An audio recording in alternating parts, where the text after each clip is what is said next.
Welcome to the August edition of EMI. And this 45-minute session is going to be largely focused on the economy. Now, you may wonder why, when the markets are going through these kind of taper tantrums and one day high, one day low, you'll say, don't you think the markets are more important and it's more time to talk about them? No, I don't agree. The reason being that the markets are reflecting the expectations of a taper. The taper expectations are a function of what the Fed is talking about the economy. But that is a function of the data on the US economy for the Fed and for the ECB, the European economy, that is coming through. Now, what data comes through, nobody has got the prediction right. Hence, you've seen the volatility in the market, and the markets are, one day feeling that tapering is going to happen in October, November, another day it is saying it will not happen for a year. So, in that context, just analyzing the past data of the markets and then saying that this is the view of the markets very, very hazardous. Then what is the answer? The answer lies that this taper, important to realize that taper tantrum will occur. That is, tapering will occur and the markets will react, right? But the reaction of the markets to the tapering, right, is going to be very short term. It may be severe, but very short term. Why do I say that? Because in the long run, the market has been anticipating tapering for so long that many players have already readjusted their stock market's exposure to cater to the fact that tapering is going to happen, right? But then you have to reallocate your capital, right? How do you reallocate? The only answer is that in the long run, the markets have to track the economic growth, right? Now, while Indian economic growth is one story, which I'll be focusing on, what about US economic growth? So there again, since there's a mass of data there, it's very hard to take anything other than a very short-term view of the market till the next data point, right? But as far as our markets are concerned, right, foreign investors putting money into our markets are also looking at our economic growth of prospects and then only allocating money, whether that be short-term money or long-term money. So my simple view is that if you keep your anchor around the economic growth at this point in time, you will be able to make good long-term decisions in terms of asset allocation. So understanding that economy and lots of new data has come up, both in terms of short-term and medium term. And hence in today's talk, I will be focusing on the economic outlook. With that being said, let me first talk about the economic status in the short term.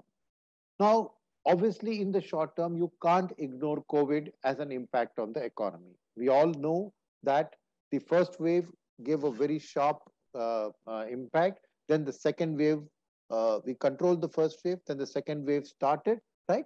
And then we have controlled the second wave too. And active cases, which is what this graph tells you, growth rate has dropped sharply. But what is worrisome is that there's a third wave slightly creeping up, right? So we are in that situation where we have reasonably controlled the second wave and there's a third wave looming around. And should we worry about the impact of the third wave on the economy is the question on hand. But overall, one must remember that because of the vaccination progress, right, active cases and deaths, more importantly, are remaining contained, which is good from an economic impact perspective. And if you look at the second aspect, I talked about the third wave going up, right? If you look at it from the perspective of where is the third wave hitting, you will find that the number of districts with weekly positive rates in India from 430 in May has dropped to only 45. 90% of it have improved their position. So overall, it appears that this third wave creeping up is not a district-wide, 400 districts which it affected earlier, it's not a widespread. Then what is the answer? The answer lies that the infection increase is largely seen on the back of an increase in Kerala, Karnataka, and some northeastern states, right? So very polarized, which is good news because economic activity across the country is not likely to be so affected. The second thing is that in terms of vaccination, India has made progress that finally we have reached the world average in terms of 31.7 people vaccinated for every 100 population. So this is a significant progress but because we were lagging behind the world in terms of the proportion of the people. Now this vaccination has also been compared with the total testing being done, which is also helping us to make sure that a large part of the population is being tested and covered, right? So, as per the original expectations, if we were able to double the vaccination at the time of the second wave, we were expecting to achieve by December 21 a 70% vaccination rate for the population, right? Which means that by and large, a level of herd immunity. And as you know, vaccine doesn't prevent you from getting COVID, but only eases the hospitalization and the likelihood of death, right? Now, there, if you see, the government has actually now succeeded. And if you see now at the current rate of doubling, if you double, even as early as 5th September, we can achieve the 70%, but that's a little bit unrealistic. Somewhere by November, October, November, we should be able to track to 70% of the population being covered, which is very good news from a impact that a third wave would have, right? And more importantly, the improvement in the vaccine allocation has happened to rural India. As you can see, the blue line, rural India, tells you that rural vaccine allocation is on the rise, which is good news because rural India supplies the labor for all of our factory workers and the services sector, right? And from that perspective, the rural situation, you can see that India's average, all the metros are below the India average, but the smaller cities have gone ahead of the India average. And in fact, of the metros, Chennai is the only one which has got about 93% in terms of vaccination, right? So, what is accounted for this, and what is the reason we are so optimistic about the vaccine story? Because there are now 2 billion doses of vaccine expected from one, two, three, four, five different suppliers. Covishield and Covaxin, all of you know about. Sputnik, the Russian vaccine, BioE, and Zydus Cadila have also been approved. So, from these five manufacturers, it looks like we should be able to vaccinate almost a billion of our population by December. So, the story on the COVID front in terms of vaccination is good. And so, we should see a short term economic bounce back, which is where now I'll take you to the key short frequency trackers. Now, here, if you see, one of the best way to track the mobility, because mobility is an indication of normalcy, right, is the Google mobility indicator. And if you see the mobility in workplaces, in parks, in retail and recreation areas, in grocery and pharmacy, and in transit stations, all of them have shown a V-shaped recovery. Only residential mobility is kind of flattish, but it did not drop very much. It's remained the way. So this is a very good news that there is a broad-based pickup in activity, and more importantly, congestion levels in the major cities is on the rise, which is good news that people are getting back to normalcy. And probably more important from an economy perspective is that freight rates. We have shown here a sample of Delhi to Kolkata, Chennai, Bangalore, and Mumbai. All the freight rates have shown a rise. As you know, freight rates are very sensitive to demand and supply. So clearly demand for moving goods has suddenly stepped up, hence freight rates have stepped up. So not only personal mobility, but freight mobility has also moved up, right? And ultimately in industrial activity, power consumption is the method to judge whether indeed industrial activity is resuming. And clearly you can see a V-shaped recovery in power demand. And where this in terms of a consumption space, the lead has been taken by the automobile sector. So passenger vehicle registrations 2 year CAGR have turned from negative to positive last 2 months in a row. And in two-wheeler and passenger sales specifically, you are able to see the growth supported by the growth in tractor sales. So all individual companies are all showing you, whether it's Honda Motor or M&M Tractor, all of them are showing a V-shaped recovery. So the auto sector is taking the lead in terms of bouncing back. And the other big success story in the short term has been the export story, right? This success story, you can see here that if from our exports pack, you take away oil. Now, what about oil? Because there is some type of oil that we make, which we produce from the ground, which we cannot use in India, so we export. Otherwise, we're a net oil importer. So we have taken away oil export from this graph. And if you look at it, 2018, 19, 19, 20, 2021, and the first 3 months of 21, 22, clearly you can see in April, May, June, that overall exports has jumped up over the last 3 years. It has been steadily increasing. So this exports growth, right? And when it's non-oil is a very, very key indicator of resumption of activity and the fact that India is now able to compete with other countries, right? Now, where has this exports growth happened? You can see here we've taken a range of micro sectors here, and you can see greens month on month growing. So it's almost a widespread export recovery story, but specifically there are three sectors that I want to point out here. First is drugs and pharmaceuticals. Given India's large generic base as a drug manufacturer, right, we have seen that steadily our drug and pharma exports have gone up. COVID gave a big boost to that, and so that's been a clear winner. The second winner has been electronic exports aided by the PLI scheme, which I shall come to in a little bit later. But here you can see electronic exports also in the first half of 21 showed a sharp uptick, and this year it is sustaining that momentum. The third place where we have been able to succeed is in exporting our iron ore.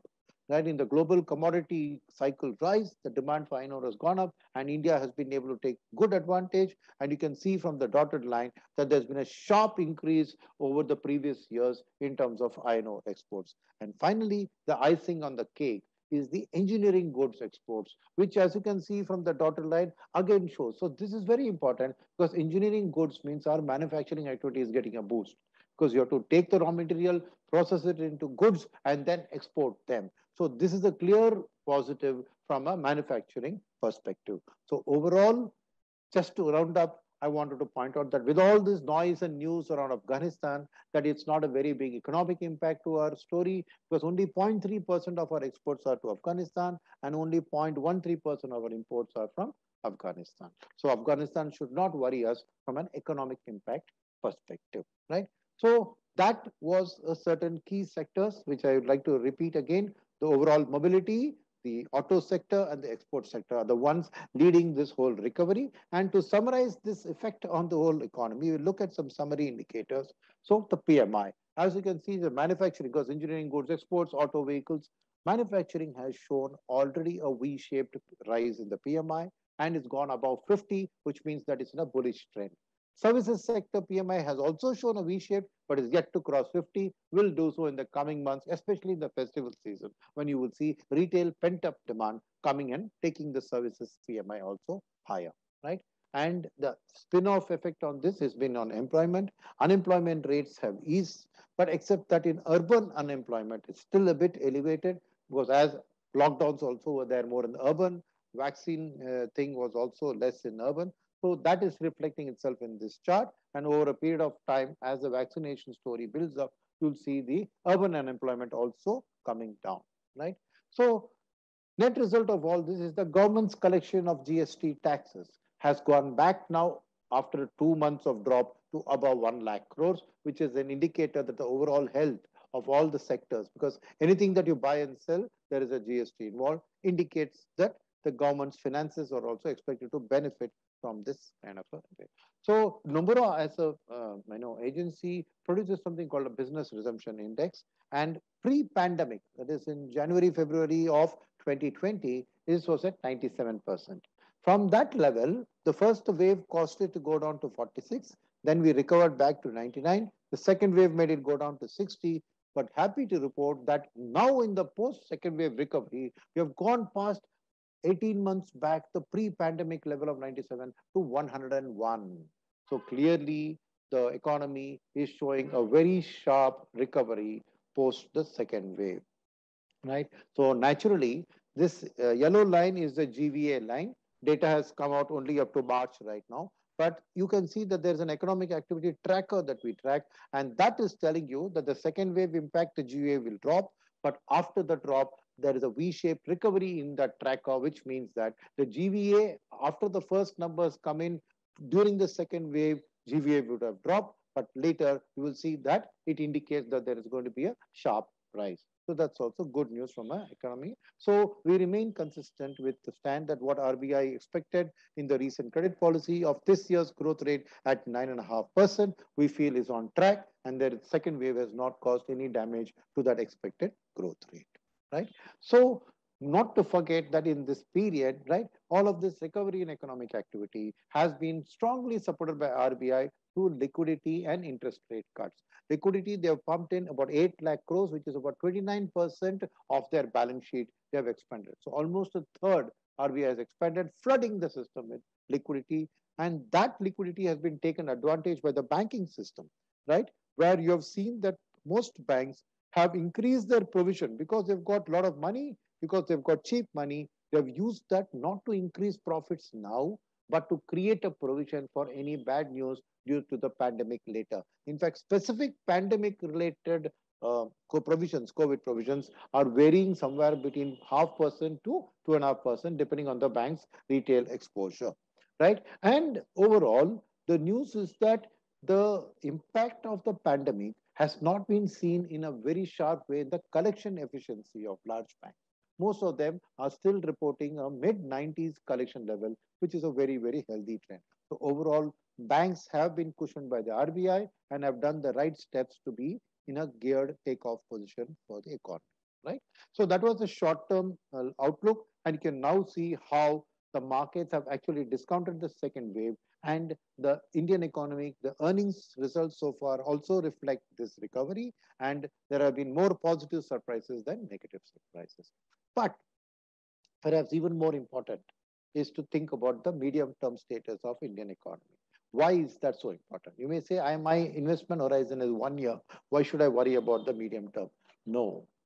The reason is that the stock prices in the next 1 year can move up because of the fact that there are medium term players like pension funds, like mutual funds, like insurance funds, which are buying for the long term, but their buying makes the stock price goes up in the short term. So even if you're a shorter term investor, you cannot ignore the medium term, because other players are going to invest based on the medium term outlook. And if you can chase that money, then you will make money for yourself.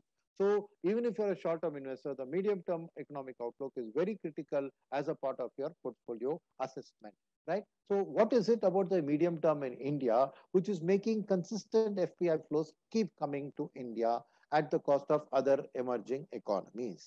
The answer to that lies in the fact that India's macro over the next 5 years is expected to be stronger than before. So we have projected here the bad year of FY21, the current year of FY22, and what the next 4 years are expected to show. And when we talk about macro, we talk about growth, we talk about inflation, we talk about credit, and then we talk about the deficits, right? Now, when you look at it, our nominal GDP growth, which is the rate at which minimum the stock market should grow, is going to be in a healthy double-digit growth for the next 5 to 6 years, right? Of which the real GDP itself is going to be high single digits, and the inflation is expected to be reasonable and contained at around 4%. So good growth with reasonable inflation are a sweet spot from the Indian economy perspective. And because of the pandemic, the credit growth which came down because banks were hesitant to lend, business activity came down, so people didn't borrow, which came down to single digit numbers, right from the next year are expected to get into the low double digits between 10 to 13%. So that is effectively almost a doubling or a tripling of the credit growth rate, which is very good news, both from the banks, which will expect a net interest margin to widen, but more importantly, the economic activity needs banking funds for it to grow. So this is a key tracker for the Indian economic growth. As a result of this kind of a growth expectation and the inflation expectation, the current account deficit is expected to be reasonable at about 1 to 2 percent of GDP, and the fiscal deficit, after posting a high of around 6.8 for the current year expectation, is expected to slowly, gradually come down to a more reasonable 4.4 by 25-26. So all of these indicate that the India's macro as an attractiveness for a foreign investor remains intact. In fact, is even stronger than before. With that, what is the justification for this kind of a macro is what we'll dwell into, where the expectation is that India's GDP is going to grow, absolute GDP. This is not GDP growth rates like 7%, 8%. The absolute GDP is expected to grow by $1.4 trillion in the next 5 years. Right now, while US, China, and Euro will contribute more than half of this increase, India and Japan stand next with a 5% and 4% share of the world's incremental value add is going to come from India and Japan, right? So this 1.4 trillion, what does it mean? It means that we'll expect our economy to be at 4.1 trillion by 2025. And what is the significance of 4.1? First of all, it's not the 5 trillion that Mr. Modi expected by 2025. The pandemic has clearly put paid to that. But 4.1 trillion is significant because we will be overtaking our ruler over the last 200 years, the British, in terms of size of the economy. So if we reach 4.1 trillion, we will overtake the United Kingdom, which is sentimentally and emotionally a very important thing. Now, this 4.1 trillion, right? What is it that is going to get us to that place, right? So the first thing is that India has certain structural differences with China, which drives what I'd like to call a China plus one strategy. What is this China plus one strategy? China, as you know, over the last decade, decade and a half, has become the manufacturing capital of the world, right? So, what do you mean by China plus one strategy? Is that as companies, multinational companies, right, look at China, there are certain structural factors which is going to make China less attractive. And India should be in a position to pitch as, treat us as an addition to China. We are not want to replace China. We are only saying take China plus India into your manufacturing calculation. That is the strategy. Now, what does this come from? This comes from a simple, inalienable fact. Nothing the politicians can do can alter this fact. What is that? It is the working age population mix. Now, when you look at it for China, the red line, well, the red line goes up to 2017. The dotted line, can you see? And then it started declining, which means from 2017 onwards, China's working age population is steadily declining and expected to continue the decline. What is the reason? They instituted a one family, one child policy many years ago. The impact of that is being seen here. Whereas India, we have not introduced any such policy, and our labor supply, the black line, is expected to peak in the year 2050 and only then start a decline, which means what? For 25 years, right, a foreign manufacturer coming to India is assured of an increasing labor availability from India. That's point number one. We'll flesh this out in a little more detail, right, to take it next to the cost aspect of labor. So what does Indian labor cost? India's labor costs on an average $3,800 per employee. And what is China's cost? Look at the last line, $9,800. So we are almost one third the cost, labor cost of China. So labor supply advantage, labor cost advantage. The third aspect here is the age factor of that labor. So our average age, the median as measured as an average, is only 32 years, whereas China is 10 years older than us at 42 years. So we have inherently a younger labor available to work, because younger labor can work longer hours, will take lesser salaries than older people, because older people have families and others to cater to. So that's another point to remember. Fourth is the quantity of this, is that two-thirds of our country is working age. So as a nation, two-thirds of our country only needs to support the balance one-third of very young children or very old people, right? So the burden on India as a country is that it's not that a few young people have to work to support the nation's older people, which is the case happening in China, which is very clearly there in Europe and in Japan. So the overall average Indian age is much, much lower. Next is the qualification, educational qualifications, right? Here, if you look at it, there are two aspects. First is just the literacy rate. The latest data is yet to come, but even as of 2018, India had achieved a youth literacy rate of 92%. Right? But more importantly is a rising outturn of graduates. Currently, we are generating 8 million graduates a year. This will go to 10 by 5 years from now and to 11 million graduates by the end of the decade. So this our education system coming to the aid means that we can take on more and more value added work and not simple, what do you call that? ITES, right? Call center, that kind of work, but more value added up the curve work, right? And now when we come, let's look at the productivity of the labor, right? Yes, China's productivity is very high at 6.5, but India is not far behind at 4.8.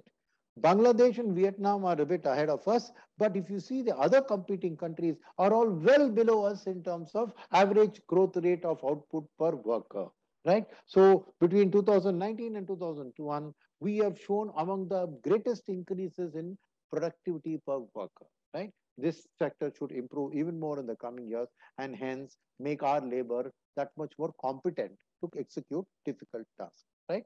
And now, when you look at the share of working age population, right, of the world and the share of exports, because ultimately excess labor countries have to export to provide adequate jobs to their population, right?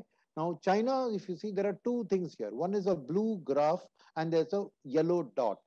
Look at the leftmost is China. China's share of world exports and China's share of working age is more or less close to each other. That means the potential of their country to export is almost fully utilized. Just come to the middle and see India. India's share of world export is less than 2%, but our share of the world's working age population is more than 10%. Which means if you put our working age population to use, they can strongly pull up our share of world exports.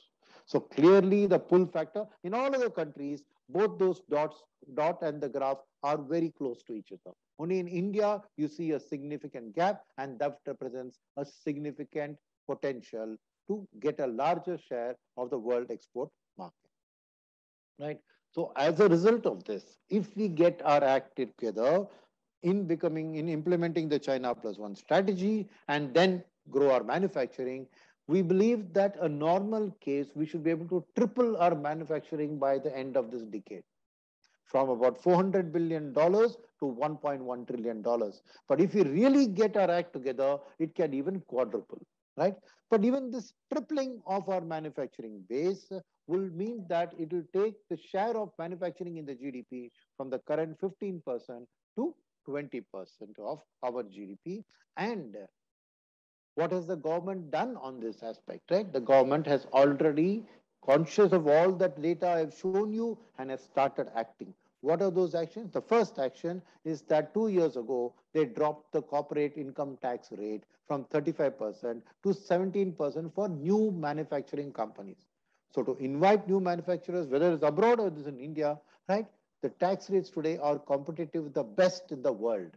Next to us is Singapore, all the rest are higher than us. So India's attractiveness, probably from a taxation perspective, is today the best in the world. Next is the constant effort of the Modi government since coming to power to focus on infrastructure, building of roads, railways, airports, one. Second, to focus on increasing the FDI limits in various sectors and opening up sectors to FDI. And third is to remove the licensing Raj, and the act that they are doing on land reforms and labor reforms means that in these 5 years from 2015 to 20, India has already shown a 79 rank jump in terms of improvement in ease of doing business. Now, this can be a fantastic change because a manufacturer looking at India 5 years ago to him looking today, there's a huge difference, right, in terms of how he looks. But this 79 is not good enough. We need to improve it even more. And so the government's actions continue to be on that. So, what is that? The first thing here is that the national infrastructure pipeline envisaging an investment of 111 lakh crores in these 5 years will mean that all of this ease of doing business should improve even better. Where is this money going? The 70% of this is just going to energy, urban infrastructure, roads and railways, critical for manufactured goods to go from the place of raw material, which is where they will like to keep their factories, to the ports or to the airports to ship it. So transport infrastructure is absolutely critical, and that's where 70% of this 111 lakh crores is going there. A big question was on how is this going to be financed, and 2 days ago, Nirmala Madam announced the 6 lakh crore national monetization pipeline.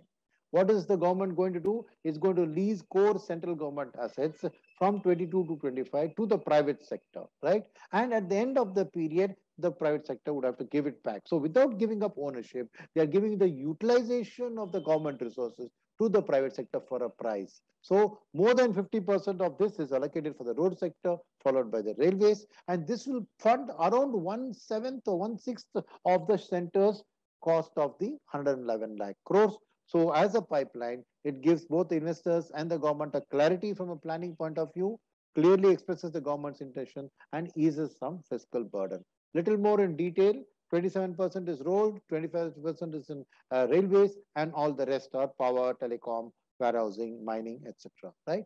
And if you see year-wise, this spend is 22, it's going to be 882 billion rupees, followed by 1,000, 1.6 trillion, 1.8 trillion, 1.6, totaling up to 6 trillion rupees, right? So this is an important development on how this infrastructure is going to get implemented and actually carried out, right? So this is the year-wise, sector-wise breakup in detail. Anybody wants the Q&A, we can spend time on it if you're interested. Right.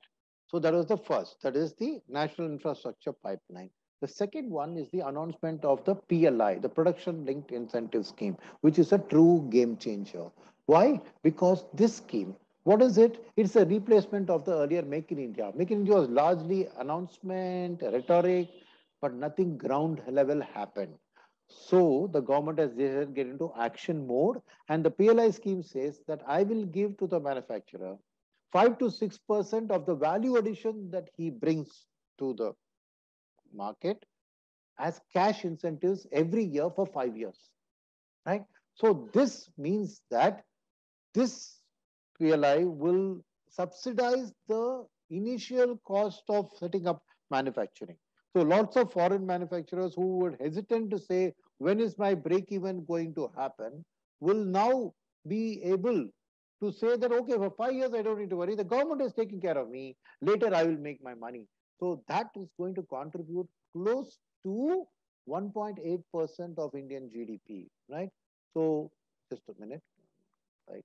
Yeah, right. And sector wise, the initial launch of sectors was mobile, autos, batteries, food, and each one you can see what is their contribution as sales as a percentage of GDP. So total is up to about 3.5% of GDP as sales, and as value addition, 1.6% of the thing, right? So this $150 billion in new sales will definitely add to Indian GDP. And if you look at the sector allocations, right, they will get about $2 trillion in allocation in terms of capex, because these factories have to be set up, raw materials have to be procured, and all of that. So, and already you've seen that Samsung, Ericsson, Foxconn, the big Apple and Samsung suppliers have already expressed interest and invested in these schemes, right? So one of the more immediate thing that you will see there is that in handsets, for example, India is set to become a net exporter of phones, and in fact, overall electronic exports are now doubled as a share of imports from 13% to 24%. That was just the beginning. Or as you can see, a host of sectors are going to be beneficiaries of the PLI scheme, right? So that is one big driver. And the reason for this is again a China-based focus, because COVID's impact on China, right, meant that a lot of foreigners got worried, and that gave the final push to say, hey, let me relocate some of my production facilities away from China. So that's where the whole China plus one strategy is also being reflected in the PLI scheme, right? And what has this done? This has meant that India, compared to 2018 to now, right, has shown a 22% increase in FDI flows. Take any of the competing countries, many of them have seen a decrease in FDI flows and few have seen single digit. So by and large, India is getting the lion's share of incremental FDI flows in the region. So you can see the government's policies are beginning to be successful. In fact, last year, we got $81.6 billion as FDI, which is almost 3% of our GDP. But in the coming years, with the PLI taking off, you will expect to see a much greater increase in the FDI proportion. This is important because it finances the government's cost of infrastructure plus all the other manufacturing activity. So big source of funding is going to come from the FDI piece, right? The second, other than the PLI, the second one that's very, very important here is the real estate sector, right? It's a structural factor. The real estate sector is on the cusp of a turnaround. What are we saying this? Look at the average property prices, right? After a drop and a rise and a drop and a rise, and the drop post-pandemic, they have started gently rising, right? So why is this turnaround happening? The turnaround is happening basically because First of all, RBI has brought down interest rates dramatically through their actions. So if you see existing borrowers on an average were getting 10.25, it's down by 100 basis points to 9.25. But new loans, which were an average of 9.75, are down 150 basis points to 8.25. So clearly, interest rate sensitive sectors, real estate and housing, and that has given a big boost. In fact, the impact of this is such that today, as an average monthly income, if you take for the average individual, it costs only 27% of his monthly income for the EMI to buy a house, which last was seen only in 2003-4. So it's been never so good. In fact, the coming data table will show you the reason for this. The reason is that the prices have, while they've shown a rise, have been gentle.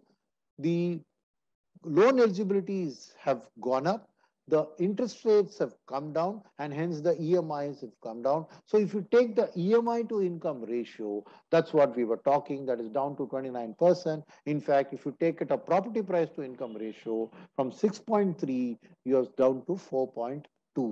So this is where the sweet spot for the housing. And why is this housing thing a sweet spot? Because also the drop in interest rates means that the post-tax, you get a tax break on the interest you pay on a home loan, post-tax interest cost, and then you compare the rental yield on the property, the difference, obviously they don't cover each other, the difference is only 3%. Whereas a few years ago, it was 7%, which means you only have to put additional 3% cash flow towards the EMI from your end, and you can become the owner of a second house, a third house, and a fourth house. So it's not just about housing for living, but it's about housing as a source of income. It's been never a better time to buy that additional house, right? So the housing sector, while it clearly will benefit the real estate companies, it will clearly benefit the housing finance companies and the banks. It's also got a multiplier effect of helping at least 10 to 12 other industries, the cement, the steel, the woodwork industry, the tiling industry, the PVC pipes, the sanitary ware, the plumbing lines, the PVC, the electrical wiring, right? The painting. So you see 10 to 12 industries. So overall, the multiplier effect of housing is phenomenal. And on top of it, the real estate sector is also a labor intensive sector. As you know, India, I was showing you, we've got excess labor, and this is an ideal sector to absorb that labor. So we believe that housing is going to be one of the key drivers of our GDP growth in the coming decade, right? And as a result of this, right, while clearly manufacturing of all these sectors is going to pick up and is already showing a V-shaped recovery, more importantly, it's going to lead, because as more people get employed and their incomes come up, it is going to lead to a structural consumption boost. And in this table graph here, if you see the 5-year average growth of consumption, India is at around 60%. But if you look at the consumption as a percentage of GDP, right, we are at 6%, 60%. Sorry, I said the average thing is about 9%. Why I'm pointing this out, that look at where China is, right? So if you look at the table, it tells you the penetration per capita of various consumer durables. And if you're going to follow the China plus strategy and follow through in China, and even if we achieve 20% of what China does, we will show a huge consumption boost. So the medium term story of consumption is a big story that we must all factor in when we do our asset allocations, right? So this structural consumption means that in addition to manufacturing, services will also come in, because retail, high-end consumption, all of this will come to help retail. So if you see our overall growth of about 6.4% GDP over a 10-year, in fact, it is the services sector which has outperformed by growing at 8%. Why is this? Because even the manufacturing boom that is set to come means that for every one job in the manufacturing sector, almost 1.8 jobs created in the services sector to support that manufacturing. So clearly, services sector will feed off the manufacturing recovery and also show strong growth, right? So from that point of view, right, if you see, services sector today accounts for 56% of our GDP, but it's only 35% of the stock market capitalization. And what is the kind of IPOs you're seeing? You're seeing that it's the service sector which is dominating the IPO field. Why is this? Because post Demon and post GST, the big story is one of digitalization and formalization. So from the informal sector to the formal sector, in the informal sector, it still contributes to GDP. But when it gets formal, only can it become a part of the capital markets. So the next journey is that the services sector's 56% share is got to be reflected in the stock market, which means that gap between 35 to 56 has to start narrowing through new IPOs in that sector coming into the capital markets and existing stock prices of services companies growing faster than the broader market. So you will see this gap narrowing, and services should be a key part of your asset allocation, right? So on the basis of this manufacturing plus consumption plus services, we believe that 4.1 trillion, we will definitely get there. So just final word, I have said that I'm not going to talk much about the market, but one point with 3 slides, I want to address this issue of are the Indian stock markets or the stock markets overvalued, for which there is something called a bull and bear indicator, which is created. I'll take you through how it does. So it's a 0 to 10 point scale, right? And what this has done, this indicator, is that right from 2002 to today, it has correctly predicted whether the market is an extreme bull phase or extreme bear phase. If it's an extreme bull, it's an indication to sell. And it's an extreme bear, it's an indication to buy. So when is that line? The red line tells you that if the indicator is below 2, it means the market is very bearish, that anything that you buy will give you phantom reward, right? It's a strong buy signal. If the indicator goes above 8, then it's a strong sell signal because market is in a very overvalued bullish phase, right? So this is how the indicator has been a correct predictor of the stock markets over the last 2 decades. Now, how does this indicator get computed? It takes basically 6 factors put together. What are the 6 factors? Hedge fund positioning, right? So that is today at a 48%, which is neutral territory. Hedge fund position is what? Long short positions. Hedge funds borrow money and bet on either an increase in the stock price or a drop in the stock price, right? So that's hedge funds actions. Next is credit market technicals. Yeah, your spreads between your BBB default versus AAA and how that is moving. That's one. Then equity market breadth, right? How wide is the rally or the sell-off, right? The buy lows, daily buys versus daily sell. Those kind of things factor in. Then you have the actual amount of money flowing into the equity markets, equity flows, actual amount of money flowing into the debt markets, the bond flows. And finally, you have LO position. LO means long only. What is long only? The buy and hold investors, mutual funds, pension funds, insurance companies, those who buy and hold their outlook. So as you can see, that is the one indicator where 95% of the long only position is very, very bullish, right? All the rest are marginally bullish or neutral. So putting these factors together, where is the bull and bear indicator today? That will give you a sense of whether the stock markets are overvalued, are we in a sell territory or not. That indicator today is at 5.5, right? So it's neither in an extreme buy nor is an extreme sell. And just to put things in context, before the COVID hit us, January 2020, this same indicator was at 7.2, which means it was heading towards the bullish. So actually the markets were getting overheated before the pandemic. The pandemic brought a correction and the subsequent bounce has still taken the indicator only to 5.5. So it's not a time to panic. It's not a time to sell. It's not also a strong buy, but it's a time for proper asset allocation where you take all these factors on the economy that I talked about and do a proper asset allocation basis that. Thank you very much, friends, for patiently listening. Mutual fund investments are subject to market risks. Read all scheme-related documents carefully.